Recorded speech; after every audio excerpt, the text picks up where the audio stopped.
Je veux acheter le dernier modèle du salon, je veux renouveler ma cuisine et je vais acheter une nouvelle vaisselle. Mon père m'a acheté la dernière génération de PC et iPhone 11 Pro. Hmm, Moi je veux faire un voyage aussi de Maldives. Moi je veux juste terminer mes études à l'étranger. Ah, moi je veux acheter une maison et une voiture Bugatti la noire. Je veux et je veux. Une liste longue qui ne se termine jamais. C'est l'équivalent de j'adore l'argent et je ne peux pas vivre qu'avec lui.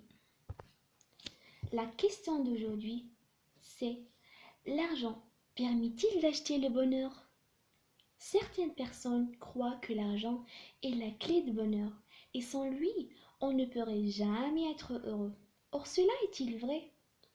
Certes, l'argent reste un élément très important dans la vie. En effet, c'est grâce à lui qu'on pourra obtenir ce qu'on veut et satisfaire la plupart de nos besoins. En plus, l'argent permet la réalisation d'un profond désir d'indépendance. C'est l'utile de pouvoir et de puissance chez l'homme. L'argent contribue au bien-être matériel et c'est donc la clé pour lutter contre la pauvreté. Mais rappelons que l'argent ne fait pas le bonheur. En fait, l'argent n'achète pas les sentiments tels que l'amour ou l'amitié. C'est le cas d'ailleurs pour plusieurs célébrités qui finissent par se suicider à cause du manque d'amour, même s'ils possèdent de la richesse matérielle. Le terme bonheur est donc relatif et il n'est pas lié à l'argent. Toute personne sur Terre a sa propre notion du bonheur et les moyens qui lui rendent heureux et qui peuvent être loin de tout ce qui est matériel. On peut prendre l'exemple d'Ahmed Sefraoui, personnage du roman La boîte à Marielle, et qui ne devient heureux qu'avec la présence de son papa à la maison. Un autre exemple d'Omar, un personnage du roman Le métier à tisser, qui ne devient heureux qu'avec la monnaie qu'il lui donnait à sa pauvre maman.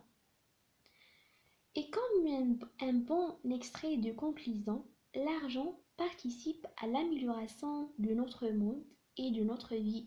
Mais c'est pas l'unique voie au bonheur. Et si vous voulez vraiment du bonheur, vous devez juste retrouver de l'estime pour vous-même, cultiver de bonnes relations avec les autres, accordez-vous des petits plaisirs, faites la paix avec votre passé, développez votre créativité. Je peux, avec une parole modeste, je peux dire que je sais que la religion se résume en trois mots. Toute la religion se résume en trois mots. Une connaissance qui amène vers une obéissance, qui amène vers un bonheur. C'est notre religion. Moi, je le vois comme ça. L'affaire est très simple. Surat Taha parle de bonheur. Le bonheur est avec le Dieu. Le bonheur est dans la connaissance de Dieu. Merci.